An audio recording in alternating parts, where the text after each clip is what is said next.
Okay, um, I have the history viewer from the chat conversations that I had with Jim last night. The window is open along with the adventure guide listing the abilities from the different uh, bloods or whatever.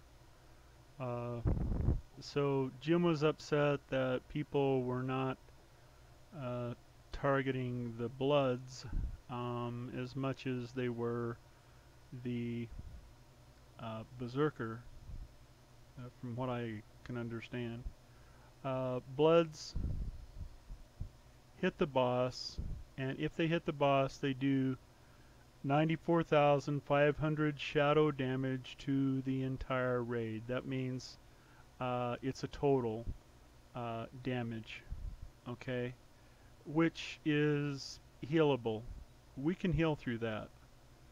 Um, if we get one of the big ads, Hulking Terror.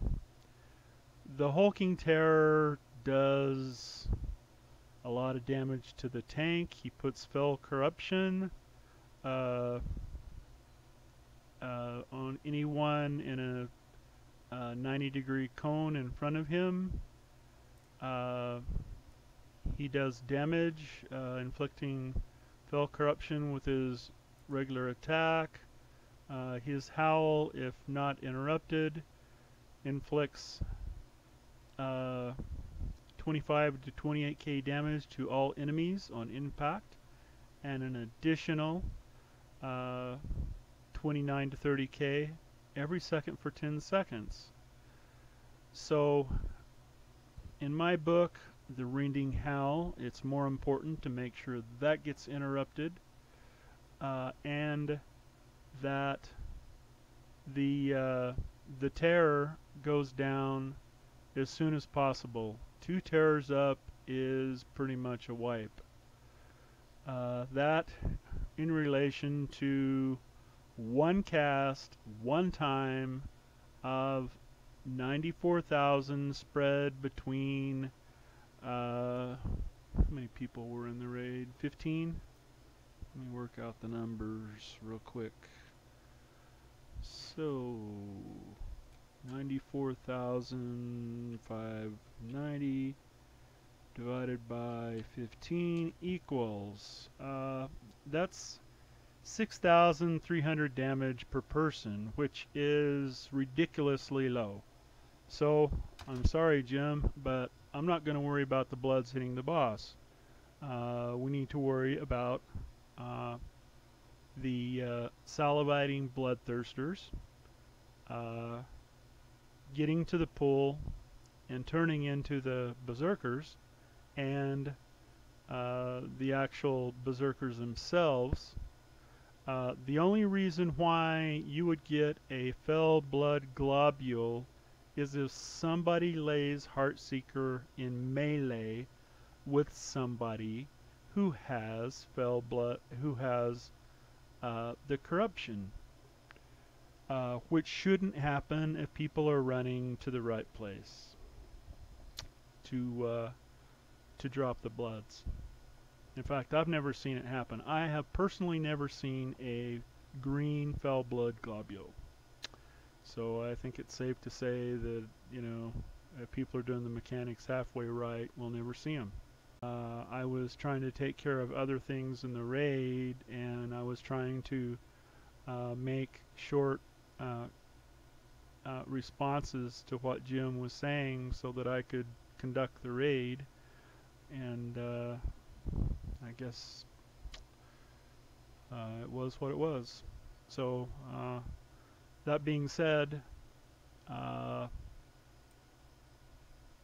really don't appreciate somebody leaving and not working with me on conducting the raid. The salivating bloodthirsters, though, I would think are way more of a priority, because a tank trying to tank 2 of them is going to take lots of damage as well as a lot of corruption. And if the rending howls are not interrupted, let me figure that out. What's the total damage? So we got 29,000, 776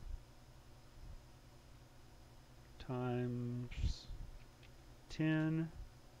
That equals 297,000 damage plus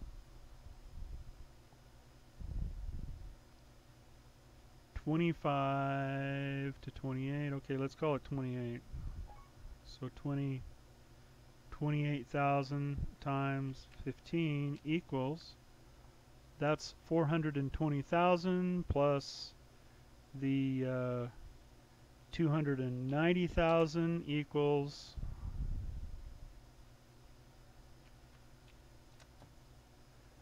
780,000 damage from one missed rending howl. That's how important that is. So, I think I'm going to go with the way I handle it. I don't think I handled it incorrectly. People were learning, and